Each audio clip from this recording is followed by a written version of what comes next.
Good evening, everyone. We are going to call the special city commission meeting for Monday, June 28th, 2021 to order. May we have the roll call, please? Commissioner Vila Vasquez. Present. Commissioner King. Here. Commissioner McCool. Here. Commissioner Ramos. Present. Commissioner Sosa. Here. Vice Mayor Bradford. Here. And Mayor Herzberg. Here. And now may we all please rise for the pledge to the flag. Commissioner King, would you like to lead us? I pledge allegiance to the flag of the United States of America and to the republic for which it stands, one nation under God, indivisible, with liberty and justice for all. Mayor, before we sit down, can I ask for a special moment of silence for the incident in Miami?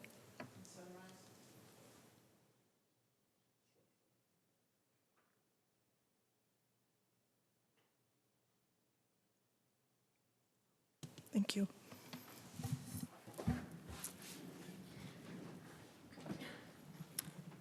Okay, this evening we have basically two items of business. The first item is a review of the budget, and the second item that was on the agenda is a public hearing, Resolution 2021-33. Mr. Peters, would you like to address that? Yes, ma'am. I'd like to start off with that we will not be dealing with the resolution this evening other than to review it. It's come to my attention that we have not received the final rollback rate from the property appraiser's office. Until we have that actual number, we cannot proceed with the resolution. We expect that number Thursday or Friday of this week, so it will be ready for the July 6th meeting. But I just wanted to put that out there. But like I said, we will review the resolution because there's some key components of it that are required by law, and so we will discuss that. With regard to the budget that we presented to you previously is the same. However, there is the basketball court at Firefighter Park that is already under construction, so that will be removed from the proposed budget. Other than that, the proposed and the position in the city attorney's office is being eliminated. I believe that's in the budget, but I just wanted to confirm that. With regard to the request from Mr. King and Mr. Sosa at the last meeting, while there was not consensus on it, we went ahead and evaluated the budget as to how we could get to a rollback number. And basically, there are 5 items. The first is that we will use $3 million fund balance to fund capital equipment replacement fund for the year. It should be noted that this is an annual cost. So if we supplement it this year with the fund balance, then we're going to need to find $3 million going forward to make up the difference each year, roughly. The second item, and I apologize, I'm having a little trouble with my eyes this evening. We will remove, in the city attorney's budget, there was $250,000 for litigation. We will remove that from the budget. If we have litigation that comes up during the year, much like Hickory Lakes, we will come back to the commission to take money from undesignated reserve to pay for that specific litigation. As I said before, eliminate the $94,000 personnel cost for a legal assistant in the city attorney's office. We would unfund 3 of the 6 proposed code enforcement officers. And then we would unfund 1 special events volunteer coordinator at $60,000 out of the Parks and Rec. That will allow us to go back to rollback and be balanced. Now, that said, that seems pretty simplistic. The key thing is that $3 million is for a continuing capital equipment fund. And so that's an annual cost, not being made up anywhere. The second thing, and I think it's very important, we did an analysis. I didn't want to belabor the point because it's very difficult reading It's hard to make a chart that shows this. But back in 2008, we went into a recession as a country, as a state, as a county, and as a city. The taxable value of property took a significant nosedive. Under Save Our Home, we are limited to, for homesteaded property, we're limited to 3% growth. There's no limit on how much can come down. But for the fact that the city increased their ad valorem millage by almost double from 2007 to present, we would be in a really bad financial situation. That is very close to 4 mills that we increased over time to make up for the deficit that occurred. Right now, we're at 7.85. The maximum millage that the city can ever charge is 10 mil. So we're within 2.15 mils of the maximum we can charge. Therefore, I am not in favor of going to a rollback at this time with the discussions of a possible recession coming up in the next 2 to 3 years, because we cannot, if we go to rollback, we will put ourselves in a position where we not only won't be able to kick the $3 million for capital improvement funds going forward, but we would need to make up the deficit of however much it goes down. So to be financially responsible, I believe it is prudent for us to stay at the 7.85 in anticipation of the next recession so that we can absorb the financial impact of that. Because but for the fact that we increased the millage rate, if we had only grown at 3% like the homestead law has, we still would be significantly below the revenue that we were getting in 2008. Now, it doesn't take a rocket scientist to realize that the cost of living, the cost of everything has gone up significantly since the 2007 range. And so therefore, the staff is recommending that we stay at the 7.85 millage rate. We will evaluate next year what position we're in at that time. The money that we were setting aside from the undesignated reserve was for a one-time expense to encourage more development and more revenue for the city.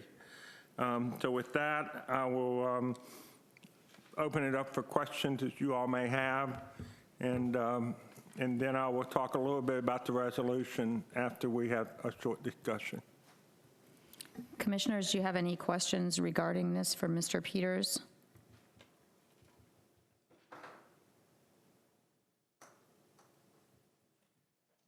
No questions? Okay, go ahead, sir. Okay.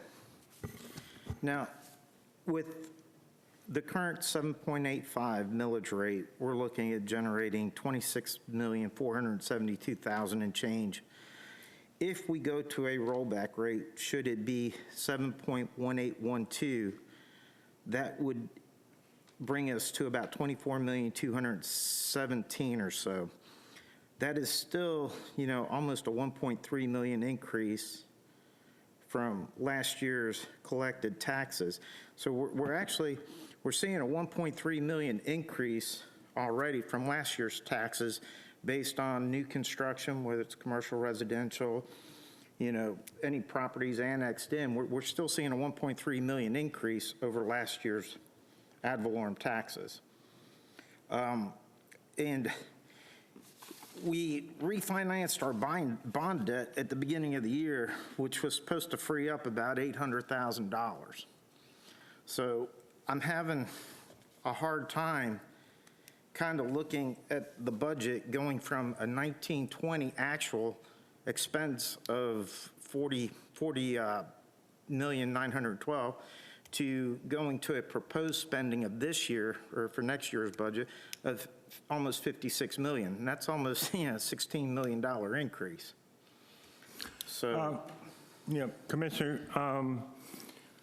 As you know, the homestead laws cap everything at 3%. Correct.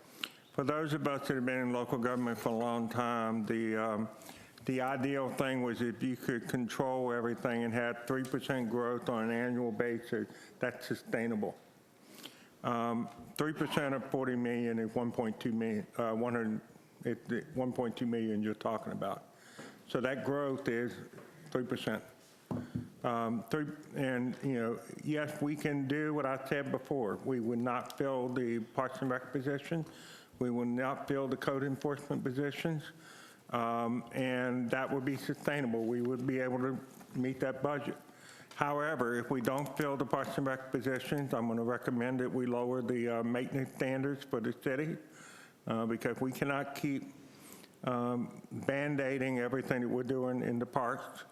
I will recommend that we not pursue changes in animal control that need to happen in order to get control because we won't have the staff to do it. And as I said, the only way I can assure that we stay level is to keep everything as they are now. That way, that 3% growth that you just identified is what is sustainable, and that's part of the reason I'm recommending not filling the positions if we go to rollback, because that is all we can sustain. If the operation we have now, knowing that 3% a year is sustainable, I cannot recommend to you all that we hire additional people at a 3% growth rate. We need to bring it up to a point that we can pay for these additional positions. We have identified the need for code enforcement to be staffed at a higher rate, mainly for animal control, but also for code enforcement.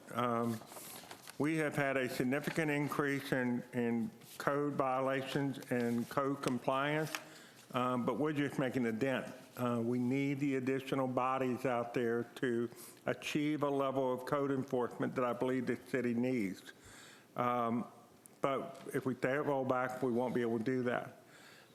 If you go out to our parks in the city, while we have some wonderful facilities, we got some severe needs of, tender loving care.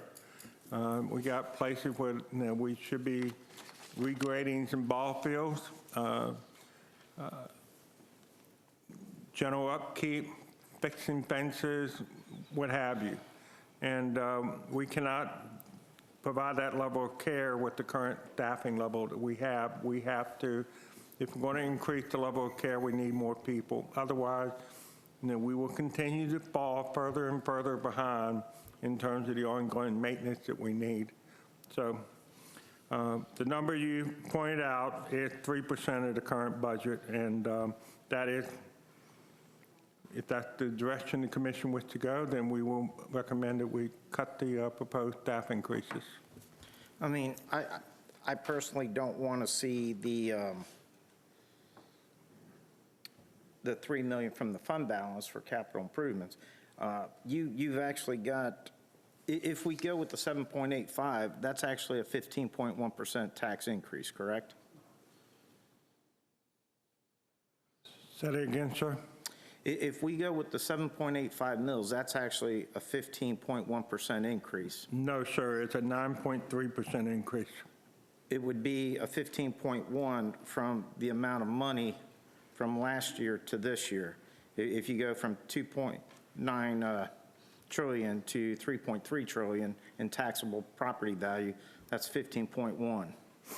The difference between 7.85 and 7.18 is 9.3%. It's been calculated by both the property appraiser and our staff at 9.3%. But the taxable value has gone up 15. That may be correct. I mean, I would remind you that the money we're taking out for Rhode Island is a one-time expense. The money that we were just talking about a minute ago is for equipment replacement account.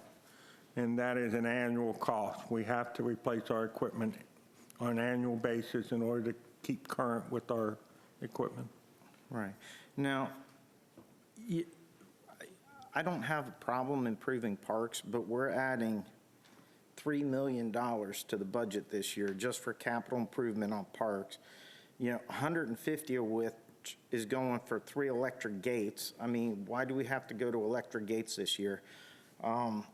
Is that something that can be put off? I think we need to improve some of our parks. There's no question about that. And we're going to need some additional resources to do that. Do we need a total of 16? You're talking about taking out 1, so that would be 15 positions added, and that would put somewhere around an additional $815,000 worth of salaries on the books. And then with the code enforcement, you're looking at about $467,000 additional in salaries this year, plus the vehicles to maintain them. So my problem is there anything we can do within the budget from each department to take something out with the exclusion of, emergency services? Mr. Associate, I'm not going to try to be obstinate here, but when we went through the budget review, you specifically questioned the Parks and Rec additional staff. You specifically questioned the additional code enforcement staff. And what I am telling you is I'm in agreement with you. If we're going to stay at rollback, those positions should not be filled. Now, if we want to get into semantics of specific capital improvement projects, we can have that discussion separately, but the bottom line is if we're going to be at rollback, much as you pointed out during the budget review, those positions, a total of about 23 positions would not be filled, and that will keep us comfortably financially within the rollback, because as you just indicated, the difference is 3%. As I indicated, the sustainable line is 3% growth. And so without adding those positions, we would stay on a sustainable 3% growth line. Well, if we do go to, it's almost about $4 million over 2021 for now, because in 2020 we got $22 million in ad valorem taxes. The rollback rate, or the 785 of this year, is $26 million, and $26,500,000. So that's almost a $4 million increase. So that's a little bit more than the 3%. But I will agree with you.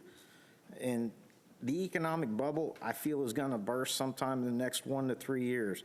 And my main concern with that is if you hire 26 new staff members and this bubble pops, are you going to let them go?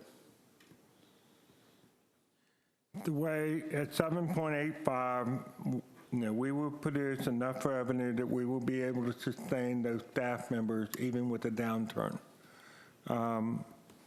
That's why, I'm trying to be very careful here. I mean, the budget is balanced. I think we have a little bit left over at 7.85.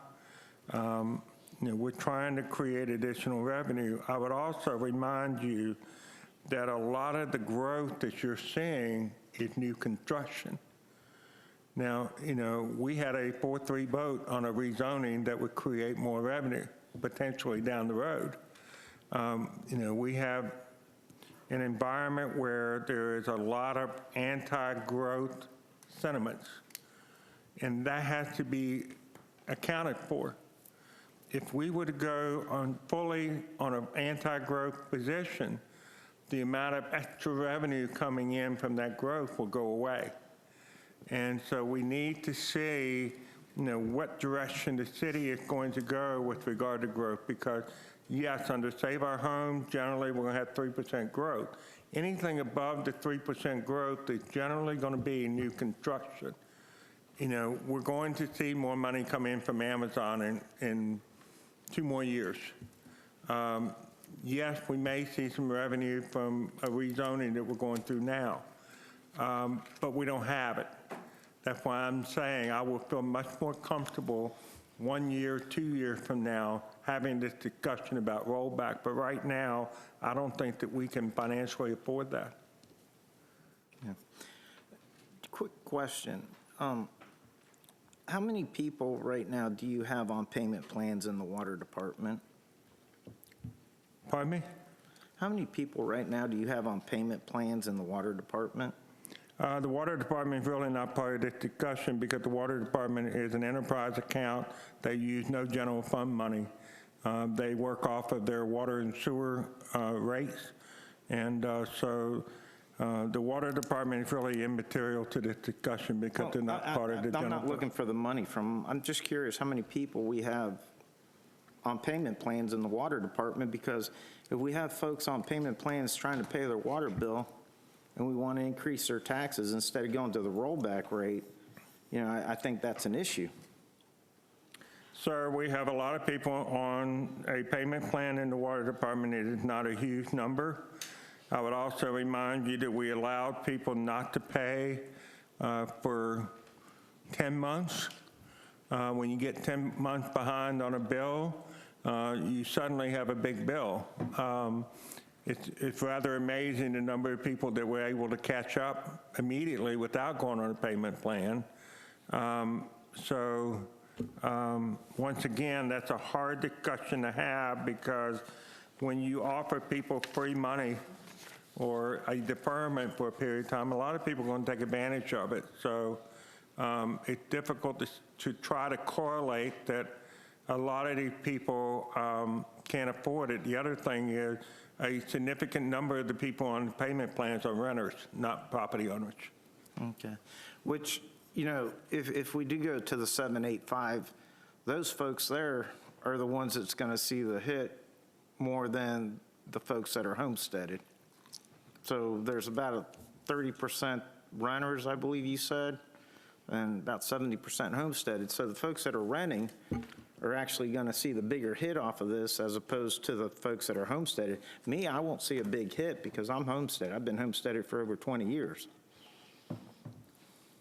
Mr. Sosha, I think you and I can respectfully agree to disagree. As I have pointed out, I think in the city's best financial interest, if we are going to go to rollback, then we will not fill the positions in Parks and Rec and code enforcement. That will allow us to stay within that 3% growth that you pointed out earlier. And I just respectfully disagree with you. All right. Thank you. Commissioner Avila Vasquez? Thank you, Mayor. Mr. Peters, you mentioned a couple of things during your opening comments, which was the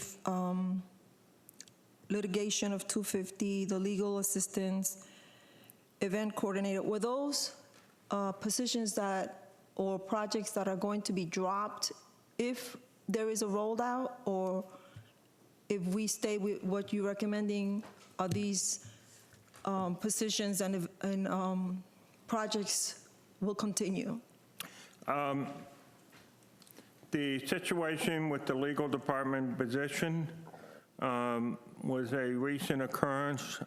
We had two positions that served very similar functions, and one of them took a lateral transfer into another department. So we took the opportunity to move the lady from the legal down to the first floor. She had been doing both areas and been doing an incredible job. And so at this point, I would not fill the legal position whether we go to rollback or not. What about the Fireland Park being worked on now? Is that going to be completed or is that going to be stopped? If we stay with the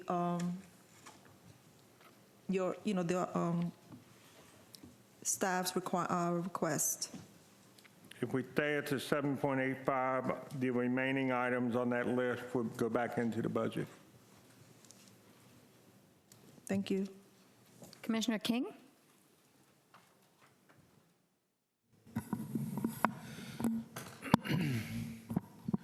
Sir, I don't want to belabor what's already been said. However, for the last 4 years, we've patted ourselves on the back and said, good for us. We haven't charged any more. We haven't raised the millage at all. Good for us. We're good. We didn't raise anybody's taxes.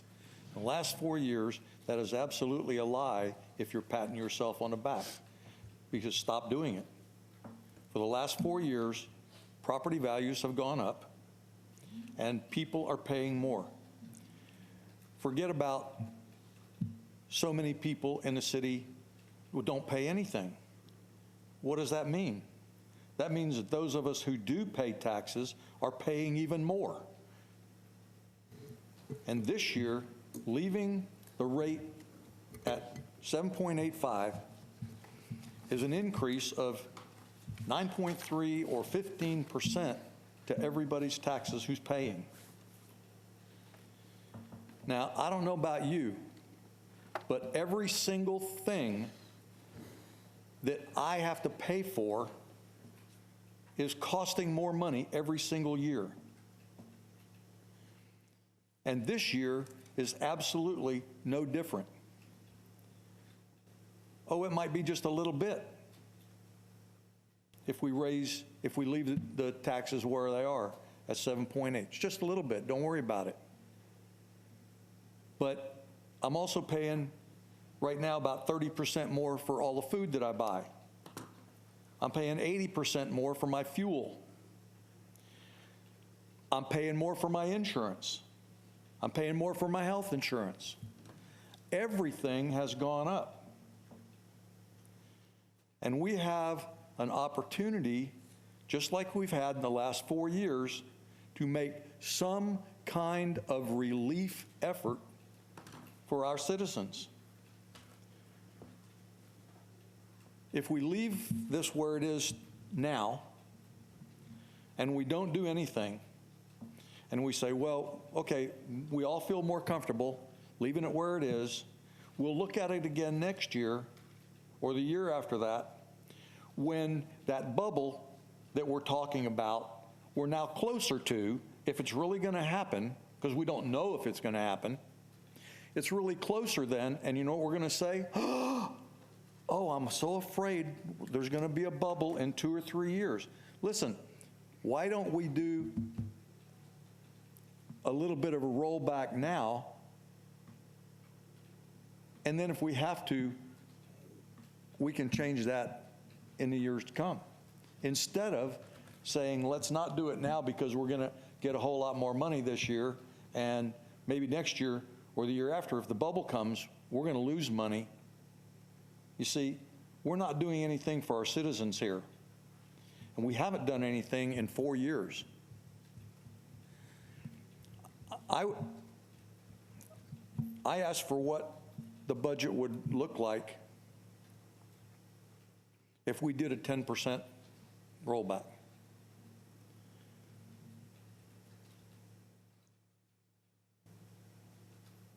Mr. King, I'm assuming that what you're giving us is about what it would be if that happened. Is that correct? Mr. King, you asked about 10%. As I told Commissioner Sosa just a few minutes ago, the difference between the 7.85 and the 7.18 is 9.3%. So what I'm recommending with regard to not filling the positions in code enforcement and not filling the positions in parks and recreation, that is essentially what the budget looks like with a 10% reduction. Okay. We cannot reduce all elements. There is a state law that's been passed that we cannot reduce the sheriff's department budget, or that would be considered defunding the police. Right. So we can't even go there. But the budget, the recommended changes that I gave you tonight with regard to Parks and Rec, with regard to code enforcement positions not being filled, that results in 9.3% reduction. And I'm sure with a couple of the items I had on my short list here, we will easily get to 10% reduction that you're desiring. So I think we've given you that number. with regard to what it looks like at 10% reduction. I would also remind you that all the elements you just described, cost of gas, cost of electricity, cost of everything, cost of vehicles, cost of equipment, we had those same costs increases. Understood. And unless we have a increase in our revenue, we can't afford those increases, and we have to make cuts. So, I just want to remind you that while I'm sympathetic to the individual residents, the city also has those added costs. The other thing I would like to remind everyone is during the period of COVID, the federal government gave more money toward people that were unemployed. You actually have people that were making more money unemployed than they were employed. There have been a number of programs to help people out in need. I just, much like we told people that we would not shut their water off if they didn't pay their bills, we actually provided a subsidy to people during COVID. So yes, there have been added costs, but a lot of people have had a lot of subsidy through the federal government, the state, and even the city of Deltona with regard to their cost of living this last year. If we did a 5% rollback instead of a 10% rollback, how much of that cut in would save what? How many positions would be saved if we only did half of it? That's one question. The other question is, the city's sitting on $24 million in reserve in a general fund. If we need $3 million, why can't we take $3 million out of the general fund and put it where it needs to be? Mr. King, one of the things, as you know, the city has certain statutory requirements with regard to reserve. One is a hurricane and other factors. The one thing that we don't have a set policy on, and that is a reserve to withstand a recession. And one of the things that we were planning to come back to the commission, because we do right now have that $24 million reserve, is what proportion of it should be set aside to absorb a recession. I think Ms. Hooper told me a couple weeks ago that if we had not made the changes in the ad valorem that we did back in from 2008 to now, that it would have been about $28 million in lost revenues. So that entire $24 million plus $4 million, we would be in a $4 million deficit if we had stayed at the rate that we were back in 2007. So as I indicated earlier, my concern is that we are so close to that statutory 10 mil limit.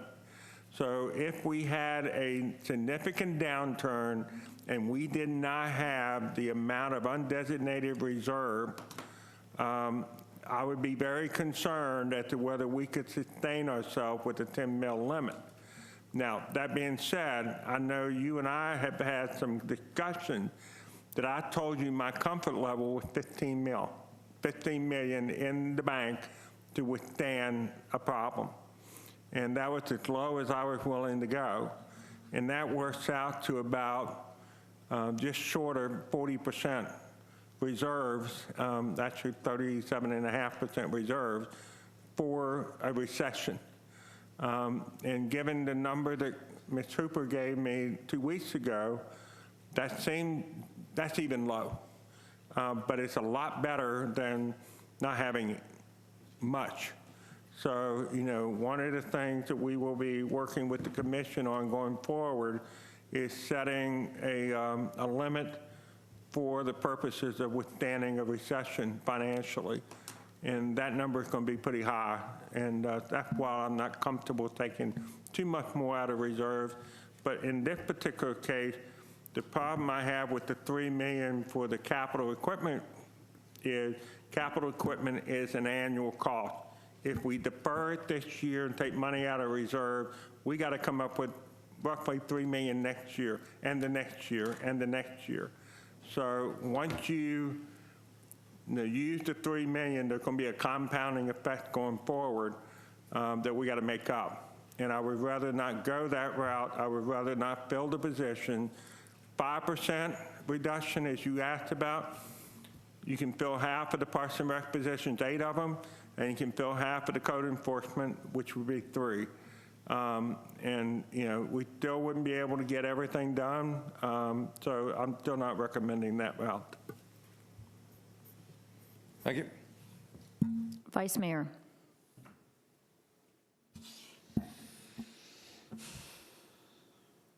You kind of covered a few of the things that I wanted to address as well. The city takes a big beating. We don't even know what the effect is going to be on the city with gas this year. Materials for the jobs right now, any projects that we have going on, I don't even know if any of, are they rebidding these projects? I mean, what are they going to do? Because material costs are 400% plus up. And people are still going on with projects. They're still building, they're still developing, they're still renovating. The one thing COVID's done is put it's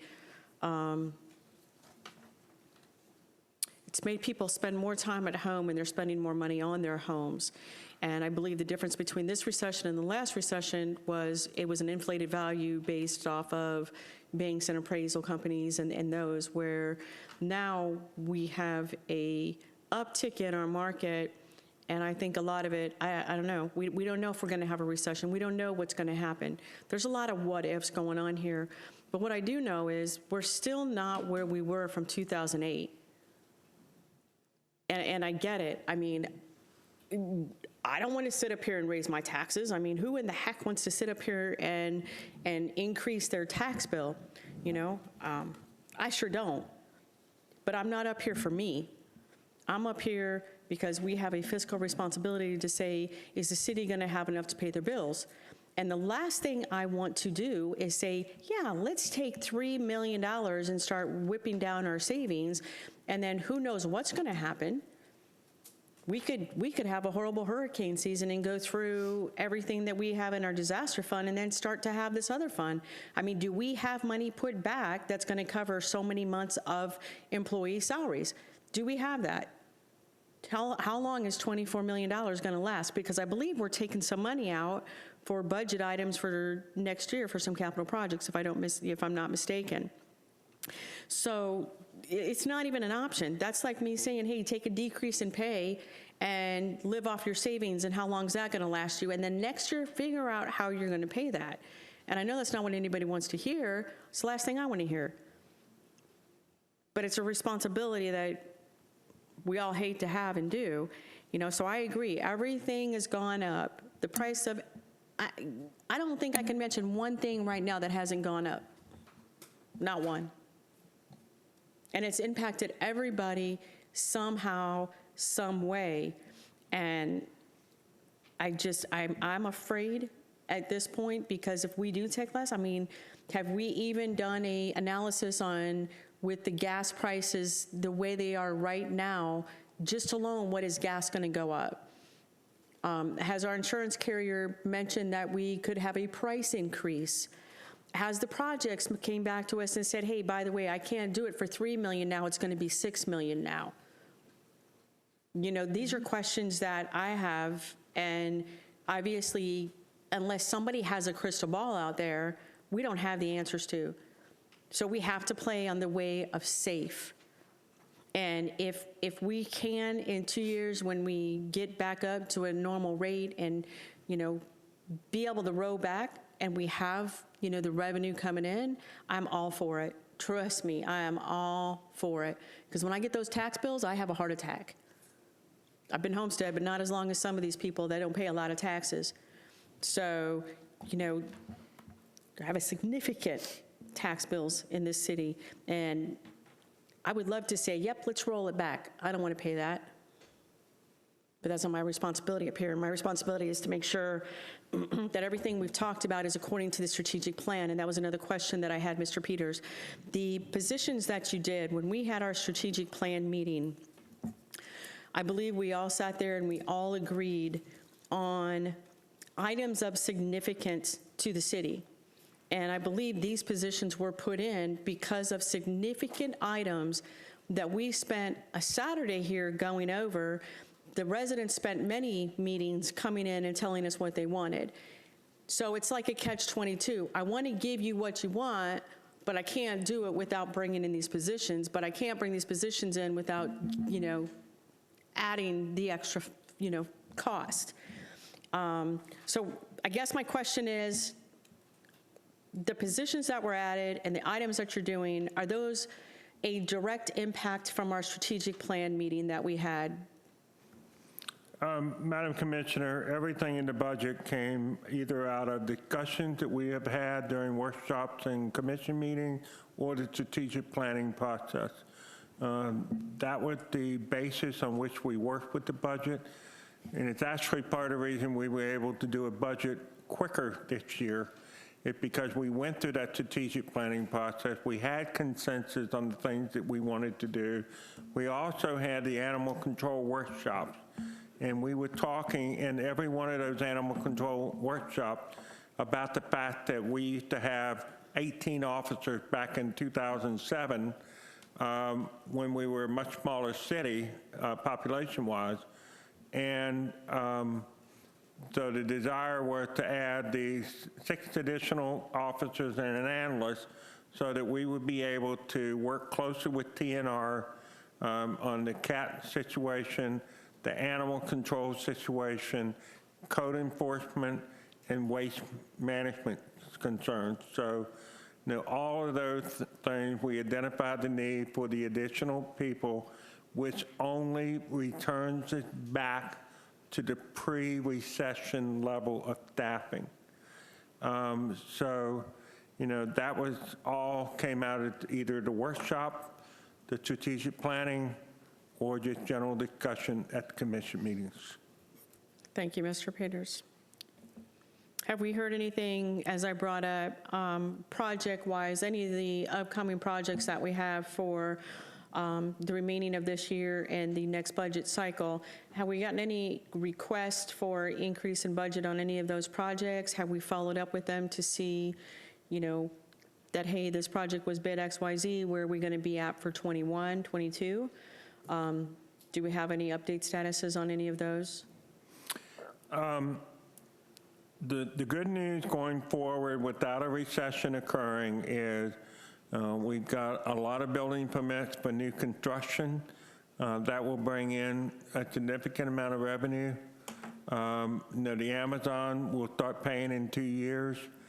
We've got a very large apartment complex that's looking to build.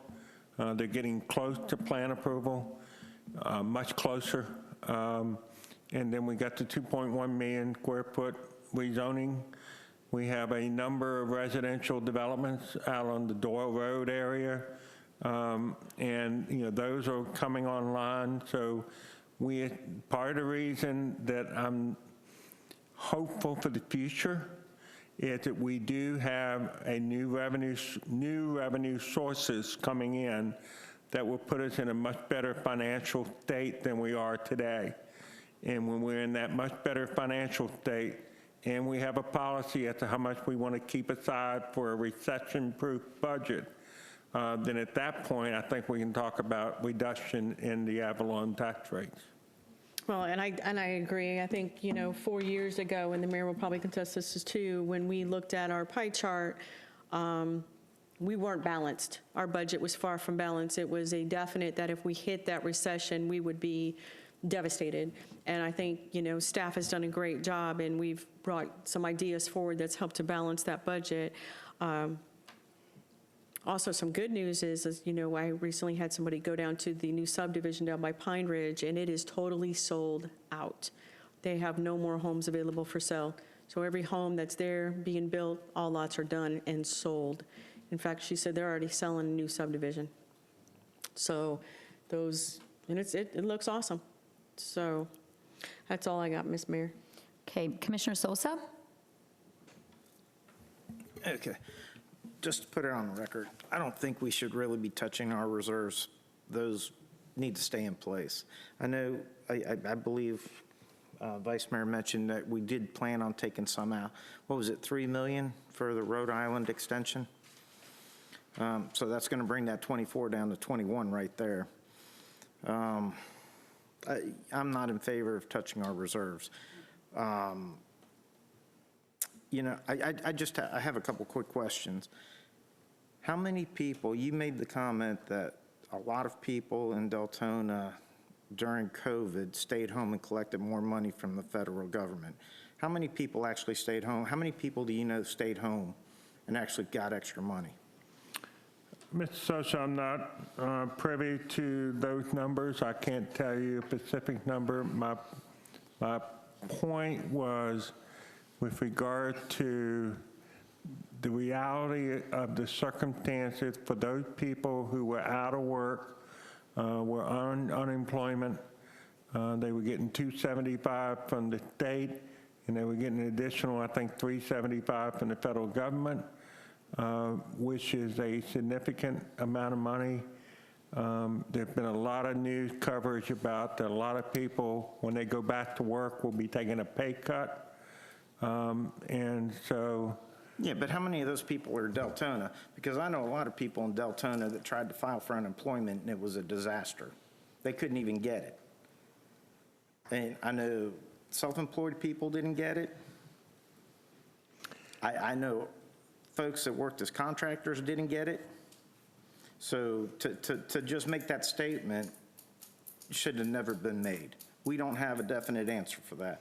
I think we're speculating on that, and I don't think that should have been brought into the picture. Now, in our strategic planning, I don't remember anybody saying we needed to add 16 personnel to Parks and Recs. If I remember correctly, Mr. Marlowe, in his first meeting, praised our parks. Now, with that being said, do I think we need some additional staff in there for general upkeep in that? Yes, I do.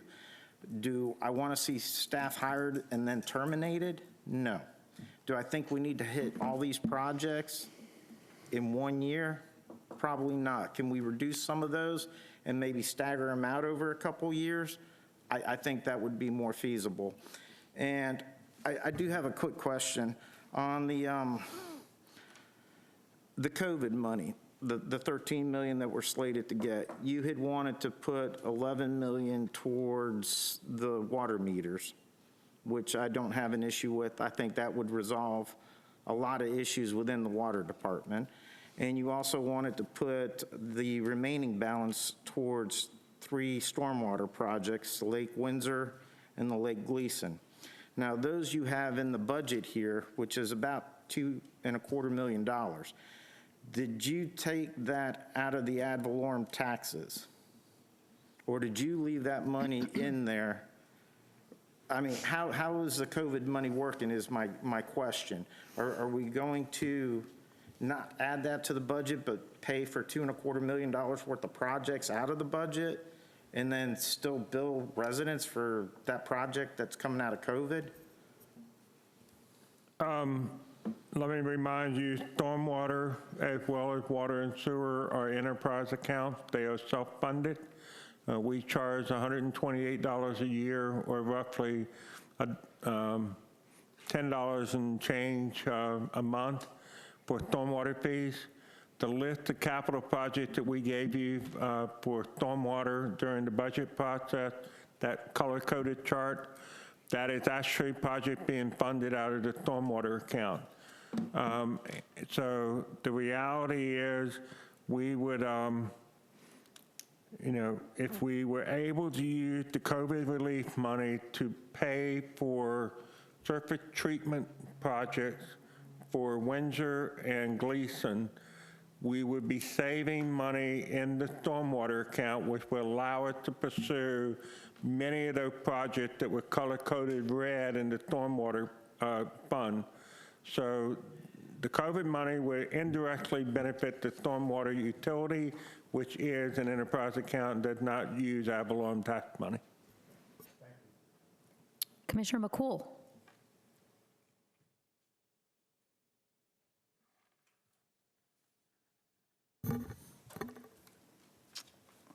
Thank you, Madam Mayor. I've talked since this was proposed at length with residents in my district, talked to people over dinner, talked to people way smarter than me, and we have had suggestions made as to how we spend our money and what we fund by people that we pay to tell us how we should fund our projects and what we should do with the money. We also have residents that talk about, I mean, one of the biggest things that we're talking about here is cutting money from code enforcement and Parks and Rec, you know, along with our capital projects. Well, my residents like being in the parks, and because they are staying closer to home. And they also like the fact that we're taking seriously what's being said about code enforcement and needing staff in code enforcement. That's what we asked for in our strategic plan. And we're trying to build the city, so I've been told, for the future. And we can't do that if we're not being prudent and thinking about the future. I'm just as conservative as you can be on growth, and I think that that is no secret. And growth isn't going to be the thing that pays for itself here, because it doesn't. We can't depend on that money. It's 9.3% of money that's well spent. We have a plan here. And we've put off buying some of the stuff since I've been involved with, before I was elected. And my residents want a better city. That's my residents, my district that I've talked to. And I've talked to them at length about this. They want a better city. Because we're at a very tipping point here where we're going to be, you know, we're going to be Deltona the Beautiful or Deltona the Ghetto. Sorry, it is. We have blighted areas that are now being taken care of because we've made it a priority to take care of that. And we've talked about what our priorities are. This hurts me too. I'm not a wealthy person. You're raising my taxes too, but as a taxpayer, I have a say as well. And I want my code enforcement staffed properly at proper staffing levels. I want them to spend money on the capital equipment projects because it's gonna go up. And we're not talking about what's gonna happen if we don't do this. There's gonna be more to replace, and it's gonna be more expensive to replace it if we don't take care of what we have, and that's what we're trying to do with Parks and Rec staff also. I don't think it's like a cherry on top here. I think it's important stuff. If we're not taking care of what we have and stuff, you know, starts dying, grass starts dying in parks, equipment starts breaking down because we don't have enough people to maintain it, or the parks aren't kept well enough that we can attract more revenue, that's just why we're doing what we're doing. And these are conversations that I've had with my residents in District 4. This is what they told me. I don't want to raise anyone's taxes. I mean, you know, it's like I'm the bad guy because I would like decent things for the city. I would like us to be known as maintaining.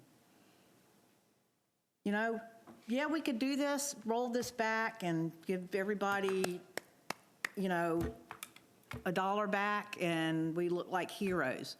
But that's not the truth of what we're doing. It's not that simple. We're not just returning money. We're undoing how we're trying to move to the future, how we're trying to lure business, how we're trying to bring our city from, you know, archaic times. We are moving forward. This city was stagnant for a long time. It really was. It's not a secret, but we're doing great things. We're moving ahead. And we can't do that without this. So it's not just as simple as giving money back. I don't want to raise taxes, but I don't want our city to fall in disrepair and be understaffed. This is what my people have told me. They want staff, they want competency, they want to be taken care of, and although the 9.3 is important to them, they want to live in a better city. And it's going to take us all biting the bullet, because for a long time we didn't do things. We kept putting off stuff that needed to be done. The can got kicked down the road, and let's remember that. And here we are now. So we're going to be the bad guy if we do this. But somebody's got to be the bad guy, because sometimes the bad guy ain't the bad guy. And that's not here. I want, and my residents want, nicer things for this city. And we hired somebody to say what that is. And that somebody is telling and recommending, and I've listened to my residents and staff. So that's just my opinion on that. That's all I have to say. Thank you. Thank you, ma'am. Okay, seems like Commissioner Sosa, one more time, and then I'd like to say something. Okay. I just want to, just for clarification, when we have taxes and you do a rollback rate, you're not giving a resident back $1. When you actually take that rate and you do not go back to the rollback rate, you're actually taking more dollars from that resident. So you're not giving anything back by going to the rollback rate. You're actually taking more from the residents for not going to the rollback rate. Okay. Commissioner McCool, did you click on again? No? You're good? Okay. So I pretty much listened to this discussion, and while we were talking, I did some research. And I did it on my own tax bill. Public record, it's all out there. Every one of ours is, unless you're protected. So, in 2006, our millage rate was 4.01. My house at that time was assessed at $86,559. Got a $25,000 homestead exemption, because that's what it was back in '06. So that took my taxable value down to $61,059. And the tax bill to the city of Deltona was $245.12. That was at the 4.01. In 2007, things started getting a little shaky in the economy. City dropped the millage rate to 3.28. My assessed value went up to $88,723. Kind of assessed values were still climbing. I had a $25,000 homestead exemption, and my house was valued, taxable value $63,223, and I paid $207.61 to the city. So I saw savings. Save Our Homes, by the way, 3% maximum that you can get in your assessed value. State sets it, 3% max. This year it's 1.4. 2008, city raised the millage rate to 4.15. My assessed value, $91,385, was still creeping up. Also in 2008, we got an additional $25,000 homestead exemption. So now I had $50,000. So my assessed value was $91,385, and we took off $50,000 in homestead. So consequently, I was only paying taxes on $40,885. $40,000. The last 2 years, it was $61,000 and $63,000. So my tax bill dropped from $245 to $207 to $169 and change. Let's go to 2020. 7.85.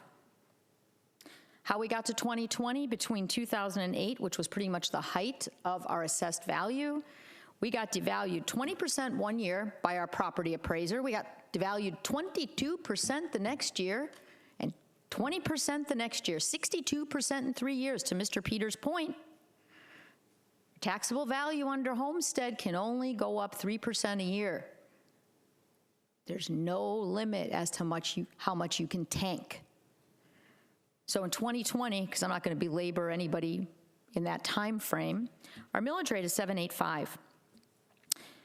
Remember, in 2008, my assessed value was $91,385 with a $50,000 homestead. Because of the downturn in 2020, my assessed value was $78,205. Take that $50,000 homestead off, and I pay taxes on $27,705. So I pay $217.48 to the city of Deltona every year to live there, which, wow, that at 7.85 mils is just $10 more than in 2007 with 3.28 mils. 2021, talking about staying at 7.85. If my assessed value is $78,205 now, that 1.4% increase jacks me up a whopping to $79,300. So it gave me, really quick here, $1,095 increase in my assessed value. That's what it gave me. So my assessed value goes from $78,205 to $79,300. Take off my $50,000 homestead, I'm paying taxes on about $29,000. So my tax bill calculated at $785 is going to be $226.08, an increase of $19 if we stay at the same millage rate on my homesteaded home. And that is still under what I paid in '06, which was $245.12 with a millage rate of 4.01. And the reason I say that, and I know there's people that have had their homes turned over, and this house has been here for a long time, but the point of what I'm saying is we got devalued 62% in 3 years. There are a lot of people that their assessed value is under $75,000, and if it's under $75,000, your tax bill is $196.25 to the city of Deltona, and it's not going to go up 1 red cent until you top off the $75,000 because of the $50,000 homestead. The city of Deltona also added, correct me if I'm wrong in finance, an additional $25,000 in homestead deduction if you're old and broke. Am I right? So old and broke gets $75,000 in homestead for the city of Deltona. Rent. The market drives the rent cost. Look at your rents. We're all in that same figure. Even Section 8 rent's up there. Section 8 rent has risen per what the market has been driven by. The rents are driven across this county, across the other counties, by what the market will hold. And lastly, 2 other things. Consider talking about COVID money, stimulus money. Pretty much every one of us, unless we're really rich, got stimulus money. Pretty much all got it. We got the first, what was it, 1,200 first time, 600 second time, and then whatever else they gave us. The last one, if you got a lot of money, you didn't get that last, was it $1,200? I'm not even sure. Now you're getting child care credit. You're going to be getting an additional credit for child care, for children, if you have minor children and you fall in the category of what you earn. Talking about self-employed, yes, initially self-employed, you were not allowed to get any type of unemployment. That changed because I work in a field. I'm an employee. Well, 4 people left before COVID and went off to work as self-employed. And they ended up getting, as things changed, as the cycle changed, they were able to get. It was not easy. Florida was a really hard place to get unemployment, but they did get it. And the last thing that I want to say is, have you all driven around the city? Have you all driven around the city and looked at what coming in under budget for the last 10 years looks like? Pretty bad. Pretty bad. Code enforcement has been the bane of my existence for the 10 years or 11 years I've sat up here. And I understand how many officers were down, and I understand how this city has grown. But if we don't get a handle, to your point, Commissioner McCool, you got the choice. We got Amazon, we got more good stuff coming. We don't have one large apartment complex in this city. Not one, hopefully coming. But if we don't bring the taxable value of commercial up in this city, we will be the slum of Volusia County and the slum of Central Florida, because drive around this city, some of you guys have great districts. Some of us, not so much. I drive around this city, was in your district today, sir, cruising around. You, all the time, just by virtue of where I have to go. Some stuff is great. The new developments are great, but some of this other stuff, if we don't get a handle on fixing the things that are broken in this city, especially the look, everybody's visual. You drive in down on Doyle, you drive in off of Saxon, not so hot. Howland, you got it good. Vice Mayor, she's got the up and coming area. It's great. I don't find a lot of bad stuff in that district. But the rest of us, man, corner of Providence and Normandy, corner of Providence and Doyle, Saxon, got to work on it. I have faith that we're going to do it, because every year the staff does a great job of coming in under budget. But we're cheap. We don't bring in the right consultants. We don't do the right studies. Finally, we're doing that. We're spending some money to have an outsider come in and look what we choose not to see.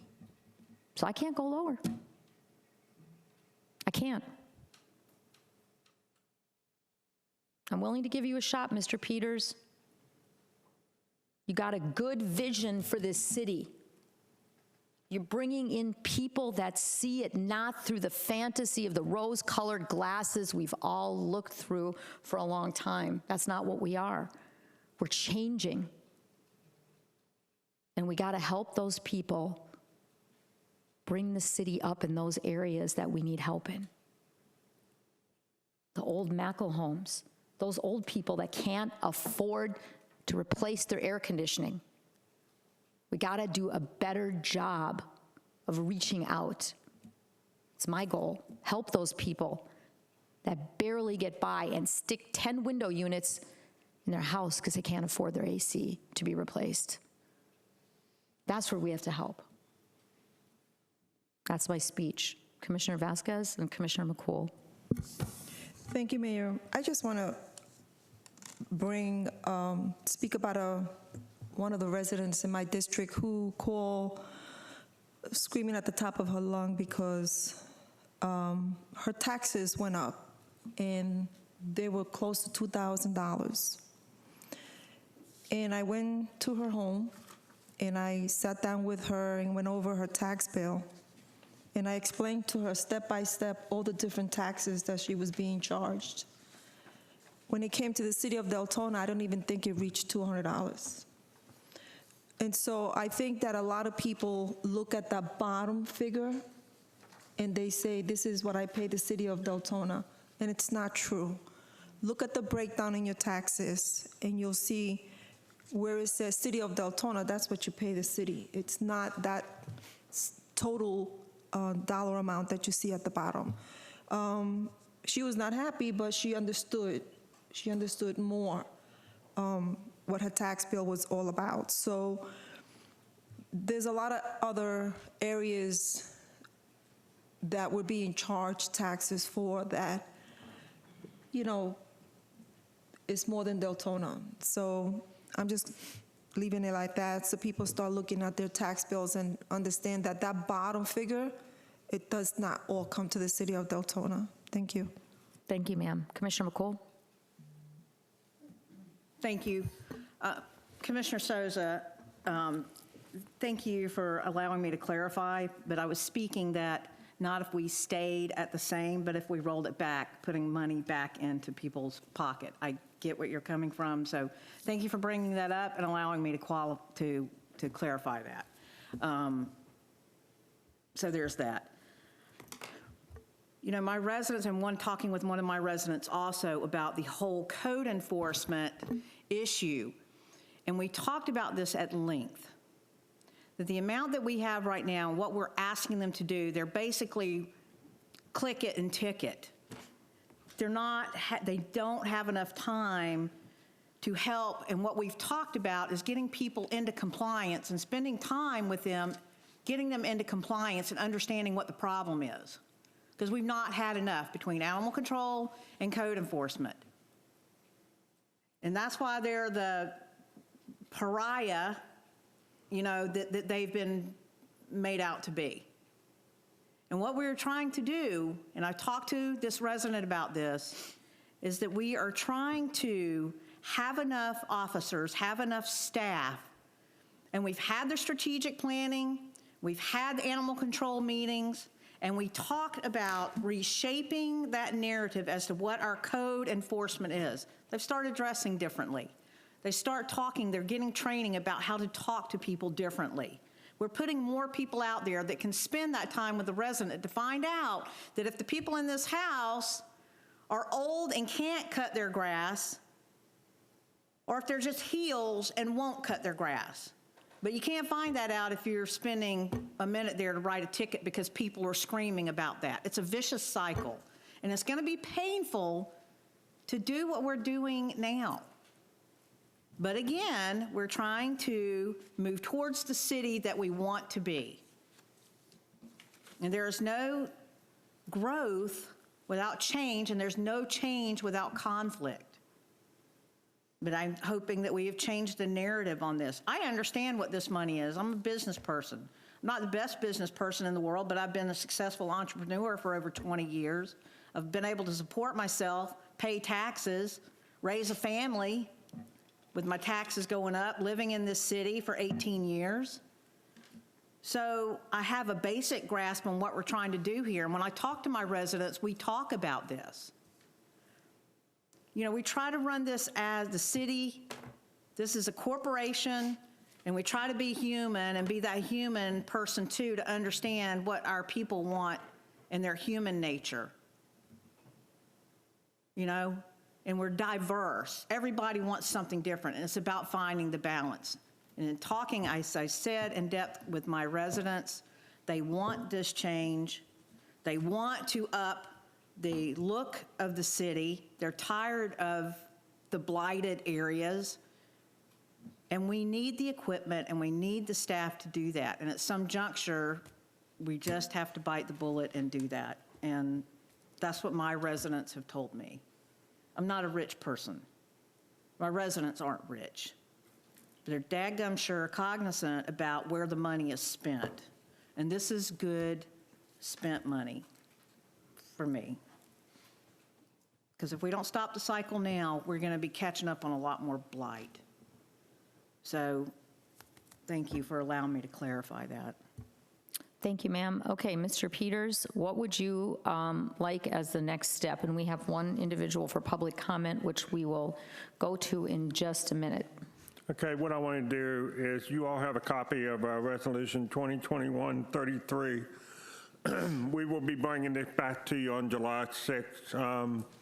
And our recommendation is the 7.85 maximum millage rate. We have to do a trim notice that goes out to the public. What we do is we set the maximum, which we are proposing to be 7.85. But the key elements in this particular resolution that are statutory requirements. The first one is, what is our proposed maximum rate, which is 7.85 in Section 1. Section 2, the rollback rate is, right now, the preliminary number is 7.1812. We'll have a possibly revised number by the end of the week, and we will insert that number. And then we have the requirement for the public hearing date, which right now is set for September 9th, 2021. That is on a Thursday. The reason for this is we cannot have our public hearing on the same night as the county and the school board. And so by having it on Thursday, we avoid that conflict. And so we designate that that will be the date so that people know in advance. And so those are the statutorily required things. Now, from a voting perspective, there's some key things that you need to understand. If the proposed rate is more than 10% above rollback, we would have to have a supermajority of the commission, regardless of how many people are here. It's a 7-member commission. 67% of 7 is 4.5 something, something, something, which we round up to 5. We have to have 5 out of 7 votes, or just 5 votes out of 5 people, if only 5 people showed up. You have to have 5 people vote for it. If you have a 100% increase, you have to have a unanimous vote. We can't achieve 100% because 10 mil would kick in, the limit would kick in at that point. So those are the statutory requirements with regard to the vote. As it is right now, we are 9.33% above the rollback. So it would just simply require a normal majority vote, which would be 4 votes. So that is the gist of what's in the resolution. The plan right now, assuming we get the millage number by the end of the week, to have this on the agenda for July 6th for your consideration. Thank you, sir. Just to clarify, because July 4th is on a Sunday, July 5th is a legal holiday, so the meeting, commissioners, will be Tuesday, July 6th. Just so everyone is aware, because Monday the 5th is a legal holiday. Okay, Mr. Bryant, I believe you have public comment, correct, sir? And before, Mr. Bryant, before you speak, Mr. Peters, 2 readings on the September or 1? Yes, ma'am. The first reading is September 9th. The second reading would be on Monday, the 21st, I believe. I will double check that number and let you know on the 6th, but it will be about a week and a half later. Okay, thank you. Yes, sir. Brian Deltona. You know, it's funny, I've only heard half the story here tonight. And by that, I'm referring actually to a lot of what was said here about the residents. Because it's funny. When we buy a house, we don't get a tax credit. When we buy a house, we're not saying, oh, you know, because you're coming into our city, we're going to give you $900,000. I don't ever hear that. Anybody buying a house. But when a business comes through here, y'all want to give them $900,000 and or any kind of tax break you can just to get them here. That's amazing to me. So what y'all are saying is only half truth. Now, let's see here. Who does the Rhode Island extension help? How many residents will actually use that Rhode Island extension? Oh, that's right. Not very many. You know why?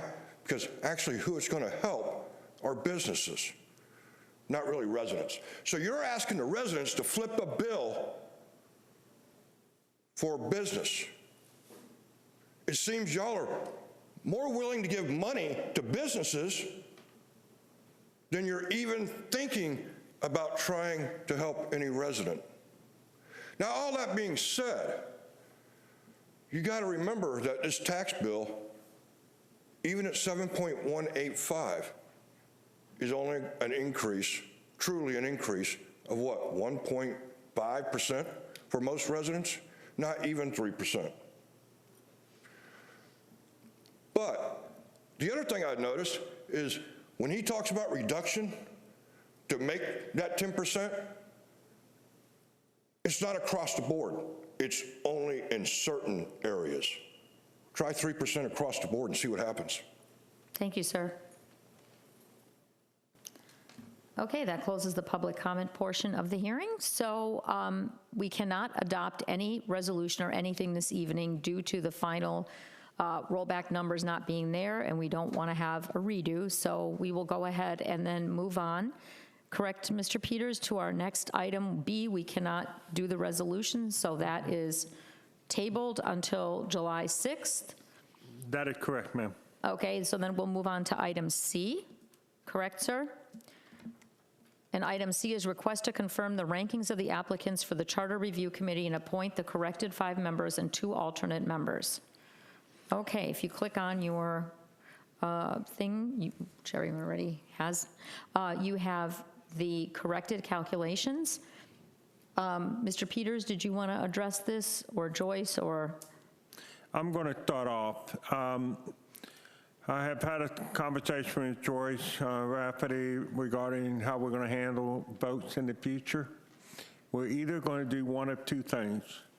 We will conduct the vote early on the agenda. We will have staff people here to audit the vote, and then we will announce the vote later in the agenda so that there is no pressure to get the vote out. Or the second option will be that we will take a vote and we will present it at the next commission meeting. I think this is only fair. I had a conversation with somebody where I was jokingly referring to the Ernst & Ernst audit people that come out at the Oscars and announce the votes because they audit the votes before they announce them. So, we will have our version of Ernst & Ernst either at the meeting or between meetings in the future so that we don't have this situation occur in the future. And I apologize profusely for having to do this again. What we are asking tonight is to affirm the corrected vote tally. And Joyce, if you could announce the 5. I will say that we do have a tie on the 2 alternates. And what I am proposing to do with those 2, to break a tie in case somebody has to be appointed, is that we throw out the highest score and the lowest score. And we do have the vote does get broken that way. That way we don't have to take another vote tonight. So my recommendation is to affirm the 5 that got the lowest totals and to affirm the 2 alternates with the understanding that the tie will be broken by taking out the highest and the lowest score for each one. Commissioner Avila-Vasquez. Thank you, Mayor. If there's no questions, I'd like to make a motion. I move to confirm the following 5 members of the Charter Review Committee: Phyllis Allen, Elbert Bryan, Chris Nabik, Pat Northey, and Donald Philpitt. And the following 2 alternate members: Jeffrey Bauer and Marisol Ortiz Morales. And do I have to add the comment Mr. Peter just made about? Would you prefer that be added in there, that should one of the alternates be needed? Well, if we use the methodology that I was just talking about, Mr. Brower would be the second alternate, and the other one would be the first alternate. Okay. You got that right, Joyce? Do you need that in the motion, Joyce? Yes, amend you just add that to your motion because no one has seconded it yet. Okay. I'm Yes, in the middle sir. of a motion. This Hold is on. to what Mr. Peters just said, if you did that. If you do your math and you said take out the high and low, wouldn't Mr. Brower be the first alternate and Ms. Ortiz Morales be the second? Because if you take them out, he gets a 36, she gets a 37, so the lowest score would win, correct?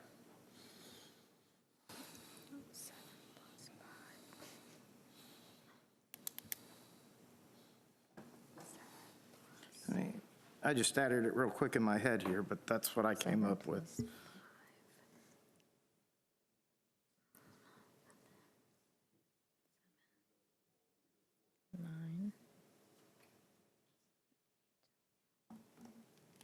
would get 36.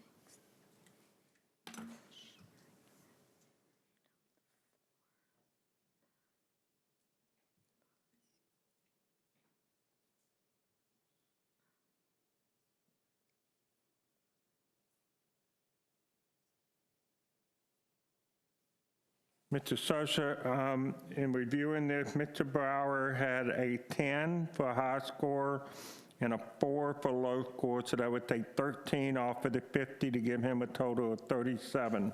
Minus 14. 10 and 4 is 14.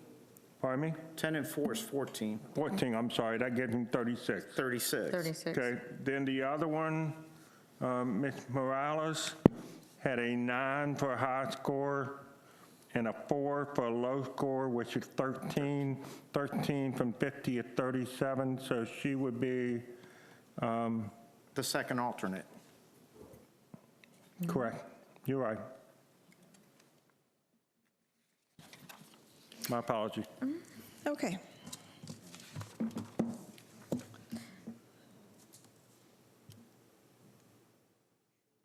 Took a 4 and a 4. Okay.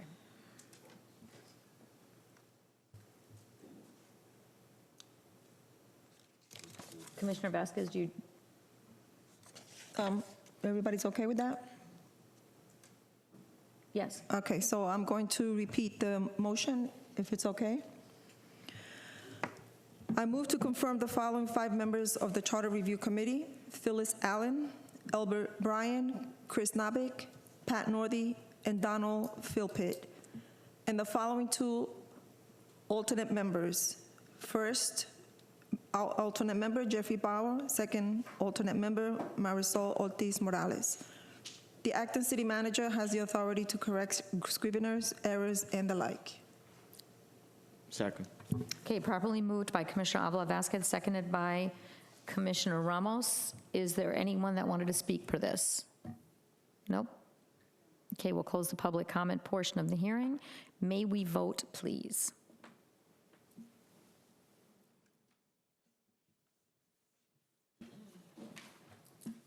And the motion passes 7-0. City Manager, any comments? Yes, ma'am. I got a couple things. As you indicated, the next meeting is July 6th, which is a Tuesday. The following week on Monday, we will have a workshop to go over public records. We have the First Amendment group coming in. They will be doing it by Zoom, but I think it's a very important meeting. We've had a lot of discussions about public records, and it's a good opportunity to have an overview and have a robust discussion.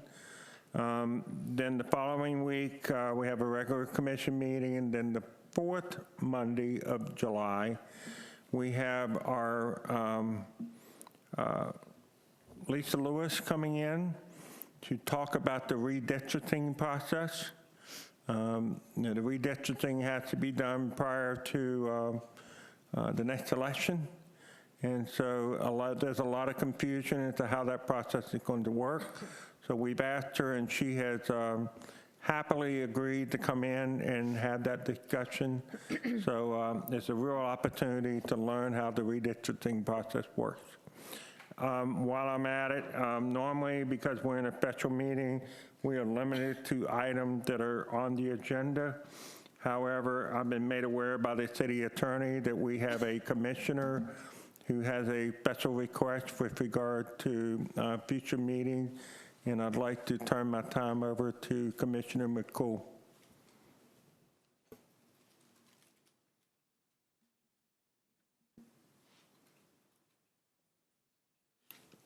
Thank you, Mr. Peters.